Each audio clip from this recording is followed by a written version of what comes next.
What's an unwritten rule in your household that would seem bizarre to outsiders? My dad insisted we all memorize each other's phone numbers, not just immediate family, grandparents, aunts, uncles, even family friends. He'd quiz us randomly at dinner, making us recite them backwards, forwards, in groups of 3 digits. Mom thought it was excessive. "David, they have contacts in their phones," she'd say, but Dad was relentless. "What if your phone dies? Gets stolen? What if there's an emergency?" He'd make us practice until we could rattle off 15 numbers from memory without hesitation. I thought he was paranoid, until I was 16 and understood why. Dad grew up with Jake, Mom's brother who'd been in and out of our lives. Jake had this charm that fooled everyone initially. Smooth talker, brought gifts, always had exciting stories. But Dad saw through it. He'd watched Jake manipulate our family for years, borrowing money he never returned, making promises he never kept. The phone number obsession started after Jake moved in temporarily to help with his business venture. Dad couldn't openly object. Jake was Mom's brother, and she believed in family loyalty. But Dad was preparing us. Jake's true nature emerged gradually. He'd intercept our mail, checking for anything valuable. He'd answer our home phone, screening calls and sometimes hanging up on people. When Mom questioned missing items, Jake had explanations. He'd borrowed this, moved that, was organizing for us. Dad never accused Jake directly.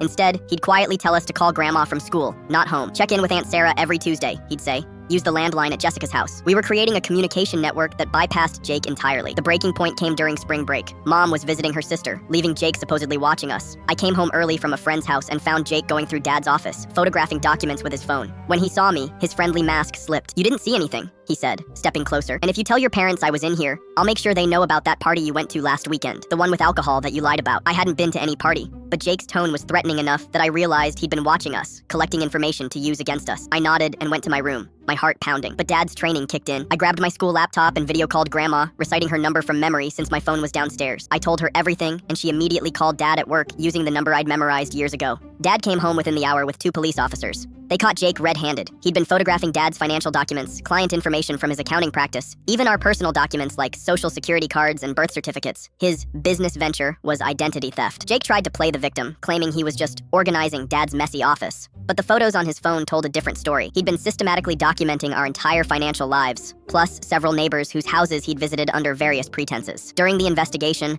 we learned Jake had outstanding warrants in 2 other states for similar schemes. He'd been using our address for fraudulent credit applications and our home phone to verify fake employment for loan applications. The phone number memorization had created an invisible safety net. When Jake controlled our home communication, we could still reach anyone we needed instantly. Dad had essentially taught us to build our own emergency broadcast system using nothing but our memories. Jake was sentenced to 3 years. Dad never said, "I told you so," but Mom finally understood his seemingly paranoid preparations. Even now, 5 years later, we all still remember those 15 phone numbers perfectly. We don't quiz each other at dinner anymore. But last week, when my phone died during a car breakdown, I called Dad from a stranger's phone using the number I'd memorized as a kid. He answered on the first ring, and I could hear the relief in his voice when I recited our old family code. "It's me, and I'm safe."